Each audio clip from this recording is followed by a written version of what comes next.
When you share your food, you share your heart. So what's on your table this holiday season? Save on your festive feast at Kroger with delicious deals on all the holiday classics. Or wow the crowd with something new, like a quinoa stuffed butternut squash. It's sure to add a pop of color to your spread. How about a sweet potato casserole with a crunchy oat streusel topping, made with care for the sweet tooth and the savory tooth? With Kroger, fill your table with love and watch as your guests' hearts get as full as their bellies. Kroger, fresh for everyone.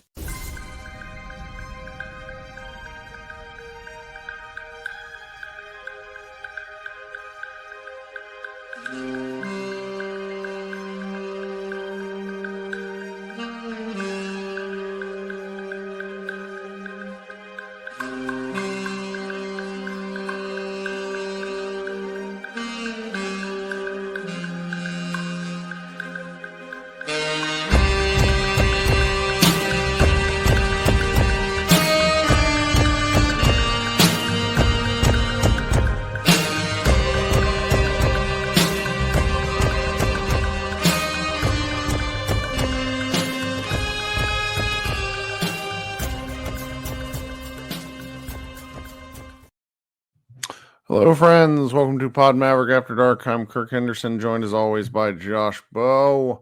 Coming to you pretty late on a Saturday night here, November 30th, after the Dallas Mavericks won their 12th game of the season. Quarter of the NBA season is now gone. Dallas now is 12-8 after defeating the Utah Jazz. I think, what is it, 106 to 194? Yep. Yeah, that's right. How you doing, Josh?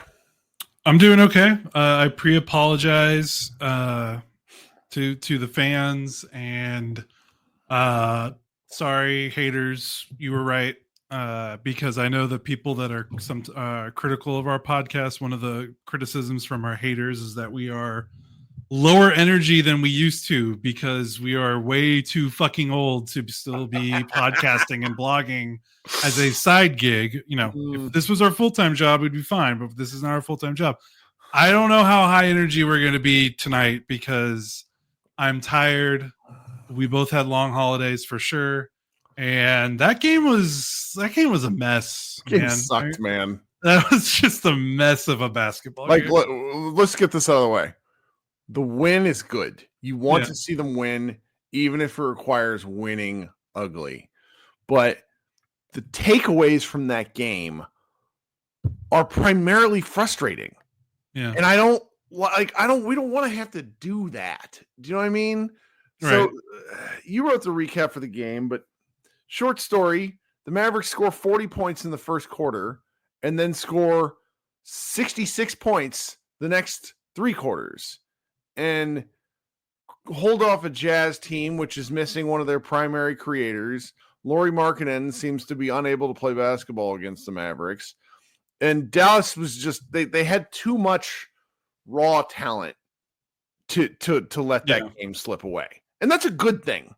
But they did not play a very good basketball game outside of some individual performances, which I'm sure we'll talk about. But the team concept of what happened in that game, really gross. They hit 9 threes in the first quarter. And then how many did they end up hitting the rest of the game?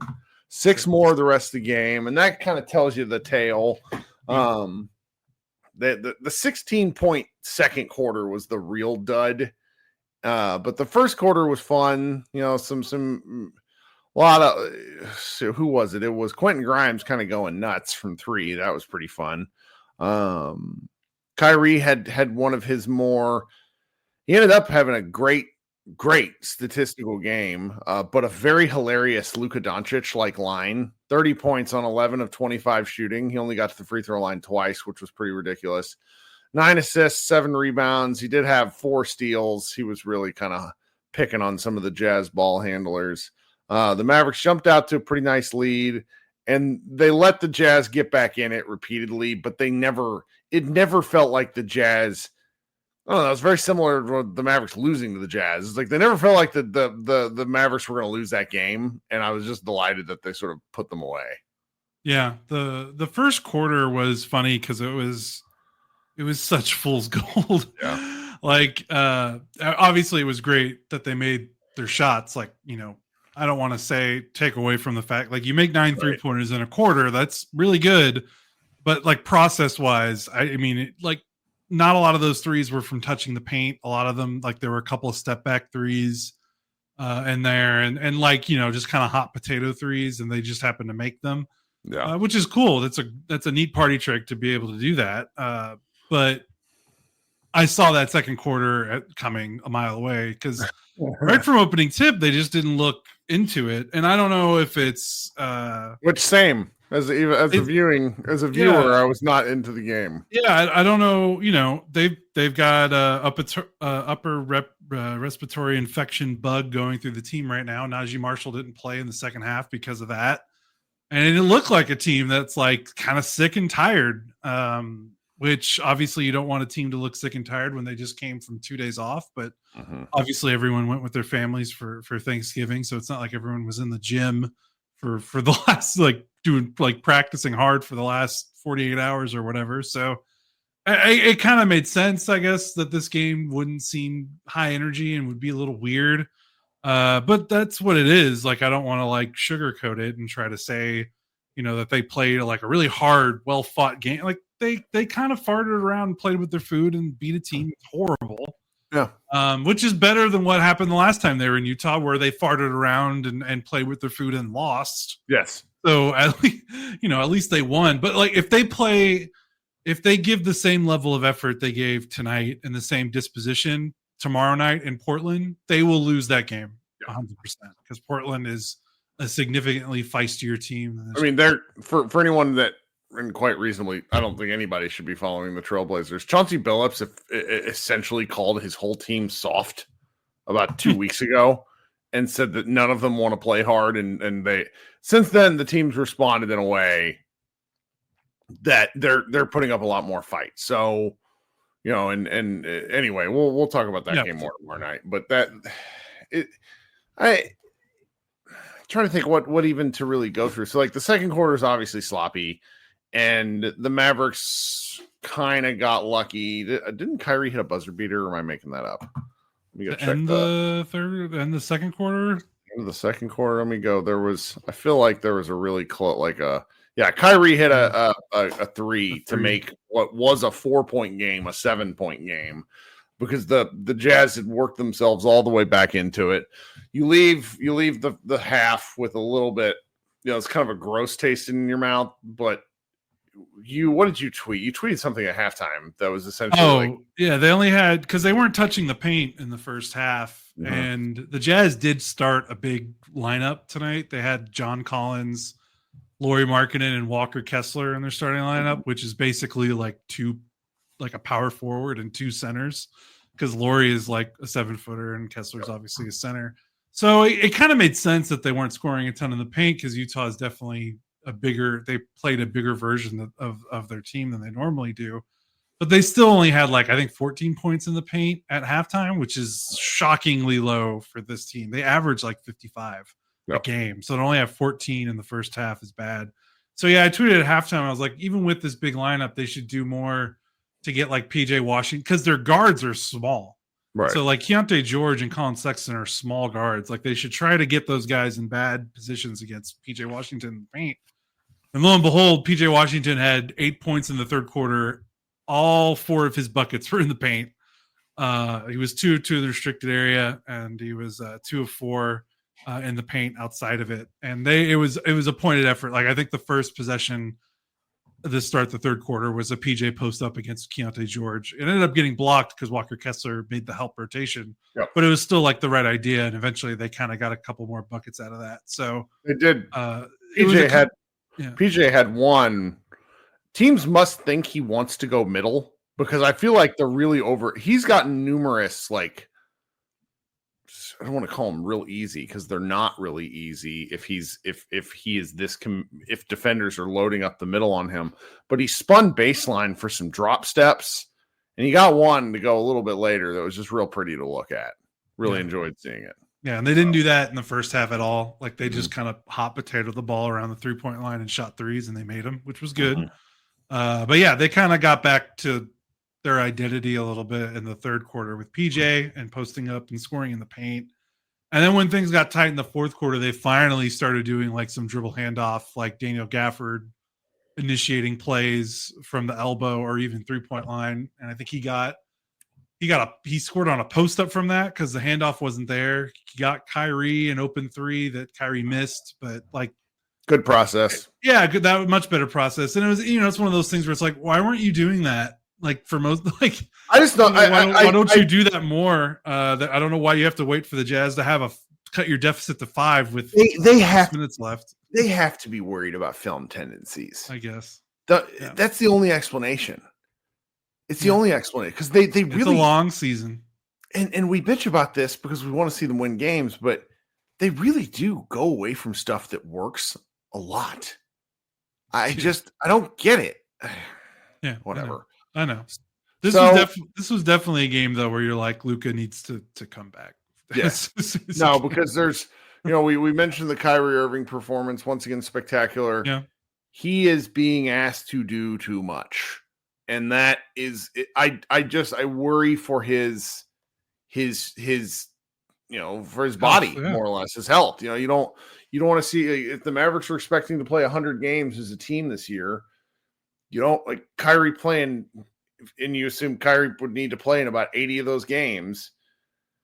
There's just going to be spots, and I just worry for him is all. His shot making and missing sometimes is so funny. There's just times where it's like the ball just won't go down for him on real easy looks, and then he makes something impossible. It's just like, what happened? Let's see here. Where are we at right now? We're about 11 minutes into the show here. So they finished out the game. We got another Jazz Gortman sighting. That was kind of fun. Derek Lively made his way to the locker room, which after the game, Grant Afseth says that he was walking fine. I think Lively is going to be one of these guys that we hold our breath with his entire career, just with how he plays. What are you going to do? Then the Mavericks are kind of, they're back out on the road in Portland, like you said. So it's just nice to sort of bank a win. I mean, this has been the stretch of games. We talked about this all the way through the Wolves game on Christmas Day and really just through the rest of December, like 2024 calendar year. The Mavericks have some pretty good opportunities to stack wins, and they have to because the second half of their season is harder. They're an NBA Finals team. Like they aren't playing. Let's just take the Los Angeles Lakers for example. They don't play the Lakers until January. Play them January 7th, February 25th. Like they play the Lakers 3 times in the second half of the year. Now you're probably might be rolling your eyes at the Lakers. But that's just an example of a good team. They're going to play multiple times second half of the year. They play Boston twice after the new year. Like that's tough scheduling going on here. So just racking up these wins is important. Okay. Hey, Prince, you know what? Well, Prince Singh asked a question about Luka. We'll address that in the second half of the podcast. So let me take a minute here to talk about our official sponsor, Body Spec. If you're unfamiliar with Body Spec, you haven't listened to the show in a while, you're hopping in new here. They approached us a couple of weeks ago, and what Body Spec does is they provide what's called a DEXA scan. It's a full body composition scan to help you understand what's going on with your body. Whether you're a actual athlete or a parent, stay-at-home parent, or you're a desk job like a person like Josh or I, or you're just really thinking about getting back into shape, getting a DEXA scan is a great way to learn more about where you are physically. If you'll head to the show notes and click the Body Spec link, you can see what I'm talking about. Right now, we're offering a special promo code. If you use this code PODMAVS45 in all caps at checkout, you can get $15 off a single scan. It's a great idea for a gift, and it's a really great way to potentially kickstart your New Year's resolution. Body Spec's competitors charge as much as $150 for a scan like this, so you'll be getting a real usable information for a great price. Again, visit the bodyspec.com link in the show notes and use code PODMAVS45 at checkout. Josh, I've berated him finally, and really it's just tough with the holidays. He's going to get his scan later this week, and then we're going to be able to talk to you a little more about it because I'm interested to see what he thinks of the experience as a extra tall man. They specifically told me that you're tall enough that the scan will cut off your feet. that you're too tall for it, which makes me fun. Appear now, appear no later asks, is there a link for Body Spec on the YouTube or Mavs Moneyball? It is in the YouTube notes. If you check like the description of the podcast, it is in there. So that's a good question. Okay, so I'm going to cut to break and we'll insert some ads and then Josh and I will be right back. Want to shop Walmart Black Friday deals first? Walmart Plus members get early access to our hottest deals. Join now and get 50% off a 1-year annual membership. Shop Black Friday deals first with Walmart Plus. See terms at walmartplus.com. Whether you're ordering wings for the game, whipping up a 7-layer dip, or ordering pizza, there's something about football that makes you want to eat. And this football season, Uber Eats has the best deals on game day food. No matter what you're craving, from 2-for-1 pizza to buy one, get one wings, Uber Eats will be dropping new deals each week, all season long. Uber Eats, official on-demand delivery partner of the NFL. Order now. Terms and conditions apply. See app for details. All right. Thanks so much for the business stuff. If you guys will also consider subscribing to the show here on YouTube, if you're listening to the show, give us a subscription. We're just over 3,400 followers here on YouTube, which is nice for Josh and I, though. I was laughing with Mavs Digest the other day. He was complaining about how he was hemorrhaging followers, and I was like, you have 15,000. That's 5 times as many as ours. Leave comments on the shows, all those sorts of things. It's great. Just really enjoy the specific community that we have here. Prince Singh asks a Body Spec question. They do not take insurance, but it is cheaper than insurance. Like I'll just put that's what it is with the code. Anyway, I'm not supposed to say what the number is. Let me see here. What should we talk about next? The rebounding was really bad. We didn't talk about that. And the rebounding has been bad all year. I need these guys, like watching Lively like do the I'm a tall guy thing with Walker Kessler behind him. Yeah. It's incredible. Jazz had 30 second chance points. 30 of their 94. Yes. 19 offensive rebounds.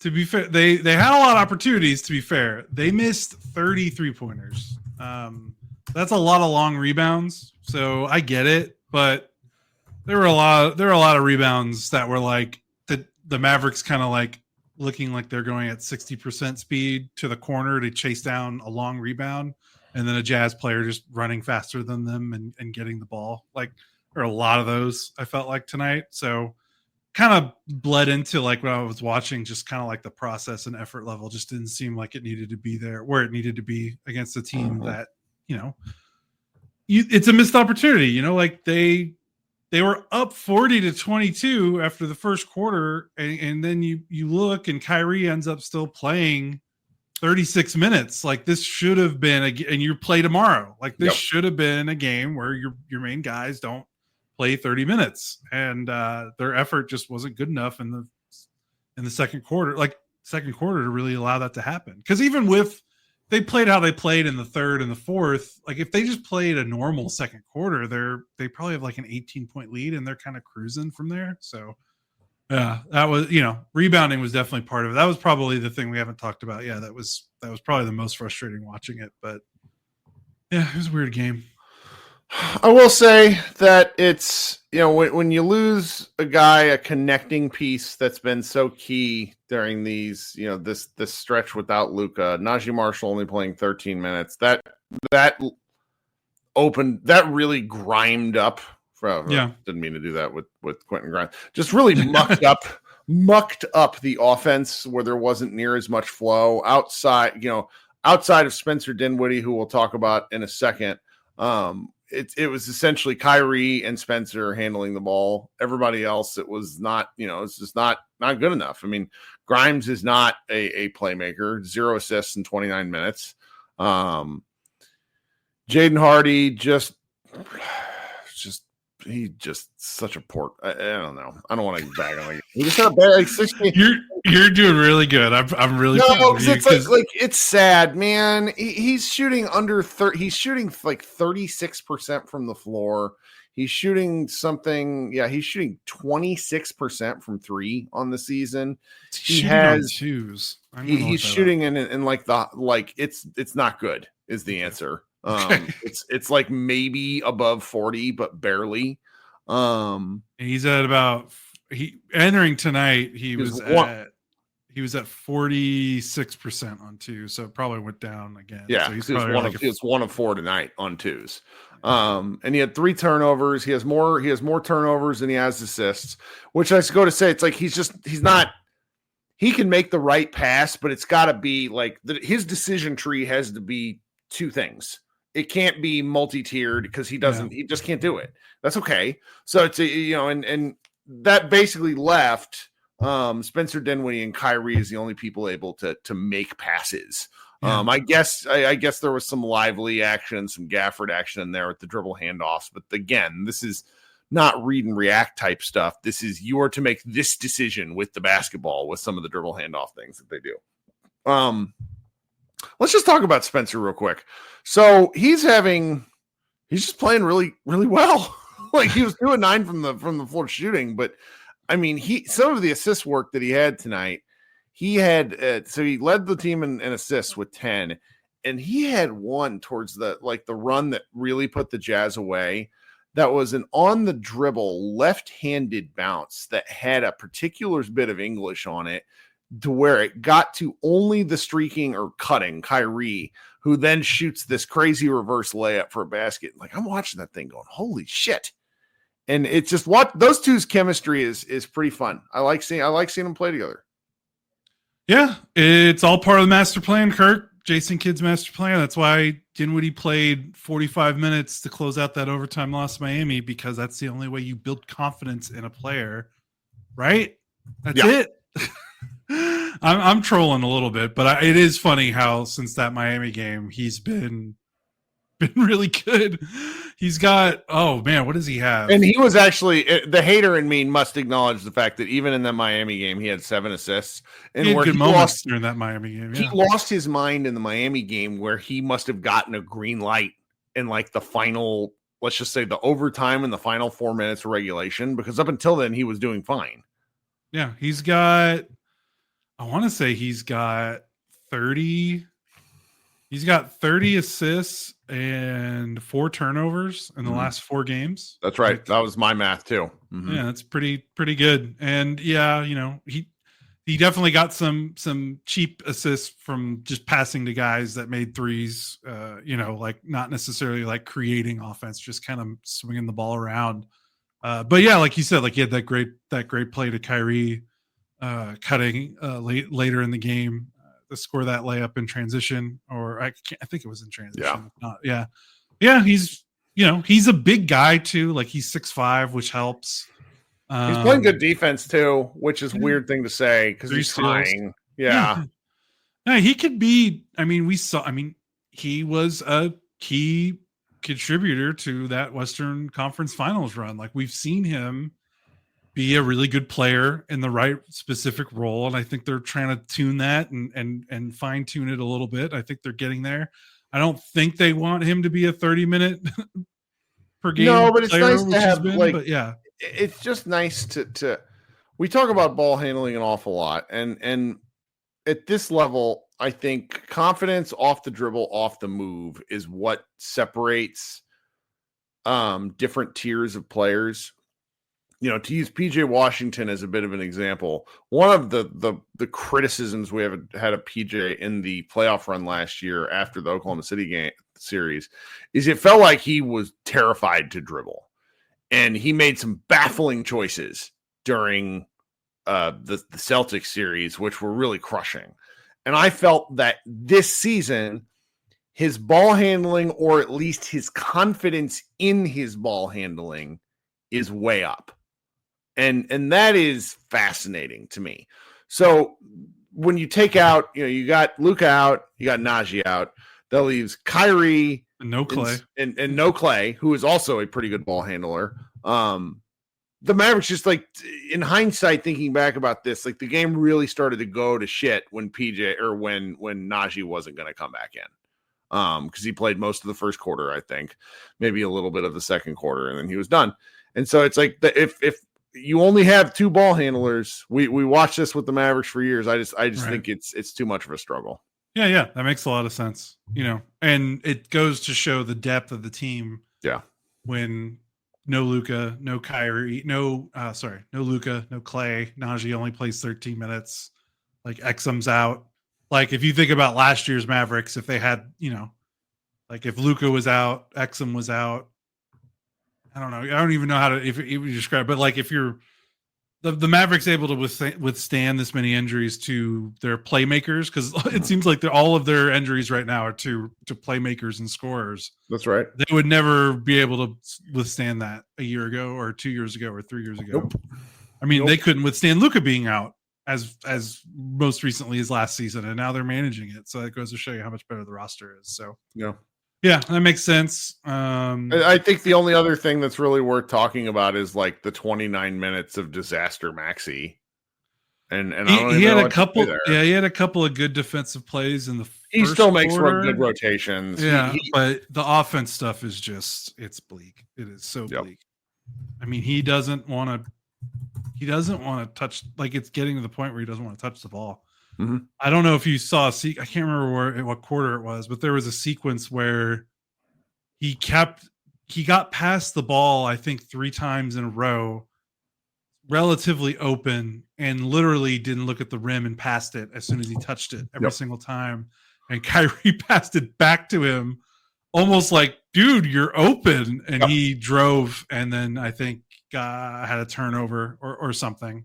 Yeah, I mean, he had 2 turnovers where one was a dribble drive left where he did a jump pass trying to throw to it was either Lively or Gafford. I don't remember who. And it was like one of those, no, don't, what are you doing? And then later on in the first half, he had a turnover where he gets the ball ahead of him on the fast break. And 2 of the Utah Whites flooded at him. I don't remember which 2 because Filipowski wasn't in the game. So it had to be like Eubanks or Laurie and Kessler. Yeah, either Eubanks, Kessler, or Laurie. So it's like 2 of those 3 flew at him. And instead of just shooting the ball, because again, they were coming from the paint, he tries to throw a pass over the top and he just throws it at one of the Utah players. And then later on, there's a jump ball where he lets the ball go out of bounds instead of just grabbing it. Yeah, I must have thought the Jazz hit it last, and that's those are frustrating plays. This is the Maxey we actually know. Like there's the Mavs broadcast, I think, still really values Maxey. Like we've seen it. Jessica and Wade had that pregame rant a couple years ago that made Mavs fans upset. And the reality is Maxey's a guy who can come on for 10 to 12 games. Which 10 to 12 games are you going to get? Will it be at a time when you really need him? That's kind of got to be the hope. I think fans sort of are tired of him and seeing him in a Mavs uniform, but at his price, I think he's probably the only actual trade piece the Mavericks have. So there's value in playing him if they actually think they need to move someone. But he does have a role for 15 minutes a game. Like I really think he has it. It's when he's asked to play too much because of circumstances that you just see diminishing returns. Yeah, I'm not actually sure why. Well, yeah, because he played 29 minutes because Najee was out. So he was overextended, I think, more than you would want to play him because, no Najee and they couldn't really go small. No Clay who can play like some small ball, 3 or 4, which, he did last year with Golden State and a little bit with the Mavericks. So yeah, if they're fully healthy, he's probably closer to 18-ish minutes a game. And he could still be valuable in those 18 minutes being that weak side shot blocker. Switcher, rotator, just it's easier to just bottle in his defensive contributions in the smaller minutes than when he plays more, like the offense just gets exposed more and more. And yeah, he played 29 minutes. He shot once and no threes. Like I just, it's not like teams are like hugging him, you know what I mean? So like to get 0 3-point attempts in 29 minutes is like, we might be like a past the point of no return here with what, his inability to look at the rim. And Mavericks are going to have to maybe like scheme around this version of Maxey, because it's, the benefit of him was like he can be your small ball stretch five. Well, you can't be a stretch five if you're not stretching. And he's not making shots when he shoots, and he's not teams shooting. Don't care. Teams don't care that he's out there on offense, and that has challenges. Right. Ultimately, it doesn't really matter. No, because when everyone's fully healthy, he doesn't have to play that. And I like trying to think how to phrase this, like sort of understanding how I believe I have a good grasp about what the Mavericks feel about Maxey. And so because of that, I don't feel like wasting my rage getting mad about something that's not going to change. And so I'd rather just sort of hope for the best for him in that regard. I guess this hasn't been near as like grumpy a podcast as we thought. Another great PJ game. We didn't talk about him very much at all. Talked about that third quarter. Yeah, he was really good for what they needed him to do. They're 12-8 now, by the way. I think they're in sole possession of fifth. Yes, they are. They are with it. What they were, I think they were 11th or 12th when they were 5-7. So they have shot past more than a handful of teams right now. So they've kind of righted the ship. And you look at the standing, you look at some of the teams below them. Obviously, like Denver and Phoenix, you just wonder when they're going to get their shit together. And then you look above them and you see like Golden State, who is sliding without Melton, who's now out for the year. Yeah, that's Memphis, a big loss for them. Yeah, they haven't been the same since he's been hurt. And Memphis, who can run hot cold because they can't seem to stay healthy for more than a week at a time. Who all did they have on the injury report? I think they're getting some guys back. Like I think they had Ja, Bain, and Jefferson. Yeah, last game for the first time in a while. Not Jefferson, Jackson. So they're getting healthier, but you never know. You never know when they're going to hit an injury. That they haven't proven to be a consistent beacon of health over there. And then another team ahead of them is Houston, and I think that team is fucking awesome, and I love that team. I love that roster. I totally believe they could keep winning, but eventually, you wonder if they're just playing above their skis. Yep. Maybe they'll dip back down, and then the only teams beneath them, Denver and Phoenix, you're wondering when they're going to get their S together. But then you Lakers, who are just kind of a whatever team, like the Clippers, who are playing kind of out of their minds, like the Spurs, like the only team below the Mavericks that I'm like could really, besides Phoenix and Denver, that could really like make a run, you would think is Minnesota, but they're a mess. Which I don't think so. I think they're fraudulent. So, like you said, I think there is a good chance for them to make some more headway. We got enough. This is the thing that matters to me. Point differential is something that's a bit like it is the line of demarcation between good and bad teams. Okay. Yep. And the Mavericks if you go to ESPN.com and you look at point differential in the Western Conference, the Mavericks are fifth in the West with the fourth point differential by a hair. Differential. Yeah. But that's like the difference between like 2 points in a game. It doesn't really matter. But then after that, it falls off. The Mavericks are a plus 6.5. Denver is plus 2. Clippers are plus 2.2. Everybody else is either negative or less than 2 points a game. And like that says something to me about team quality. Like we have roughly 20 games under the hood now. So that's just enough data to start making some points here. And I think the Mavericks are going to be in this place where by Christmas, if they're like 6 or so, they're 4 games over 500 now. I think the goal for the rest of the month, is to really be 7 or 8 games over 500 heading into the new year, because it's going to get harder.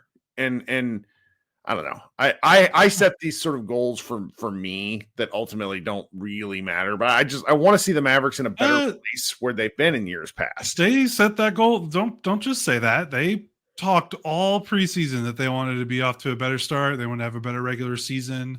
They didn't want to have a huge second half to make up a bunch of ground. Like that's not just you. They said that. They set that goal for themselves. So I think we're allowed to hold them to the goals that they set for themselves.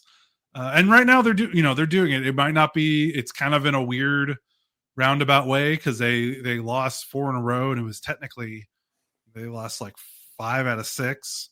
Yeah. They started 5-7, so that's not the best way to get to 12-8 by starting 5-7, but they're kind of where they needed to be. Like if you told me before the season that they'd be 12-8 on November 30th, I'd probably be like, that's probably a little less than I expected, but not one game. They're not that two. far off. Yeah. So they're right about where they need to be. And like you said, I mean, their next game, Portland, Memphis, Washington, Toronto, Clippers twice, Portland. Like that should be maybe 1 or 2 losses tops in that.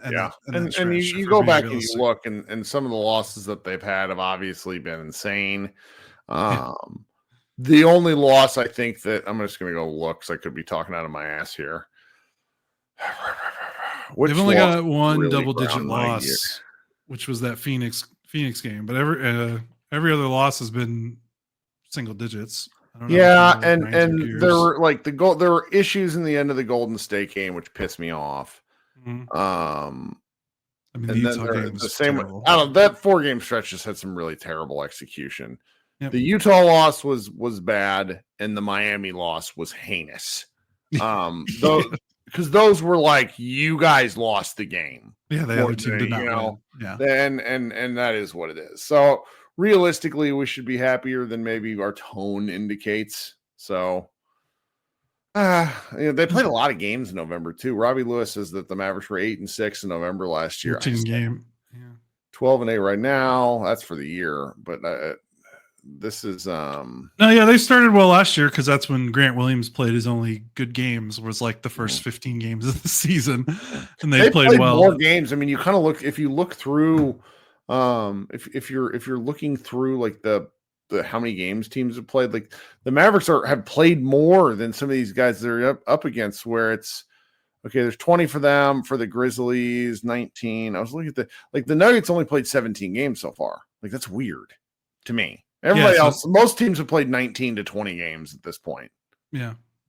Eastern Conference, just disaster. My goodness. It's a tire fire over there. Well, so there's probably one more thing we should talk about. We somehow managed to talk 35 minutes about this whole thing. Do you think Luka plays tomorrow? I think he does. I don't know, because technically the reevaluation was supposed to happen. I don't know, like tomorrow, Tuesday or Wednesday. I can't remember what they said, 1 week, but I guess if he's on the road, I don't know why he would be on the road trip if he wasn't going to play. Like, especially because they come home. Don't they come home right after this Portland game? Yeah, they play Memphis Tuesday at home. So and they need that one insofar if they give a shit about the cup. So yeah, I would bet on him playing. He was doubtful entering this game, which was upgraded because he was out for most of the game. So the Mavs broadcast said he was warming up today and looked normal, looked like Luka. So I think it's the decision just to not. And we still don't really know what his injury was. They changed it from strain to sprain, which are different designations. Like a sprained forearm and I don't fucking know. Can you strain a wrist? Yeah, he did it in the first quarter of the New Orleans game, and I still can't. I think they must have wanted him to get something right. The NBA is so funky. Like, they do injury report stuff is so funky. So okay, well, and see here, Mr. Ali asks, you think Luka plays and Kyrie rests? No, I think they need Kyrie, and I think because you just don't want to go back to letting Luka play Luka ball. You want to get 25 minutes in for Luka, 25 minutes in for Kyrie, and then hopefully they can set the rest of the game. But again, like there's somebody kind of trolling in the chat, but Portland is not a pushover. Like, they have 4 centers that are functional, and what's the King Klingon, who's been outstanding this year. Duop Reith, who is like a walking, he just kind of gives me vibes of, like, he's still learning to play basketball, and I just think he's a little, he gives me vibes of somebody that is too physical to play basketball. Then there's DeAndre Ayton, and then there's Robert Williams. So it's like, I don't know, they're feisty. is what I'll say. I was reading my guy. Let's hear from my guy Sean Hyken says about injuries. He tweeted some stuff earlier today. This is just worth taking a look at. Also, I know who is getting the athletic job for the Mavericks. By the way, Okay. It's a guy named Christian Clark who's been with New Orleans. He's an actual good reporter, so it's a good thing here. Let's see here. Jeremy Grant, Scoot Henderson, and Robert Williams were out against Sacramento. So who is going to play tomorrow? Blazers say Grant has been updated to questionable with a knee sprain. Scoot Henderson is also questionable, and Robert Williams will be out. So we'll have to see. All right. We'll have to see. Okay, everybody, you guys be good. We will talk tomorrow night. Thanks so much for hanging out. I'm not going to do a Mavs party. There's nothing to talk about, and we're tired. Everybody be good, and see you Sunday night. Go Mavs. Growing your business can mean big-time logistical questions, like how are we going to keep up with all these local deliveries? Let Uber Direct offer you a helping hand. With Uber Direct, you take orders on your website, app, or by phone. Then drivers who are part of Uber's courier network pick them up from your store and deliver them to your customer's doorstep. Sounds simple, right? Uber Direct helps you give your customers what they want when they want it. Offer them delivery options in under 2 hours, on the same day, or scheduled up to 30 days in advance. Plus, share real-time tracking and ETAs by text. You can keep growing your business at a price that works for you. Never pay commission or hidden charges. Just pay a fixed fee per delivery. Delivery just got better with Uber Direct. Learn more at uberdirect.com.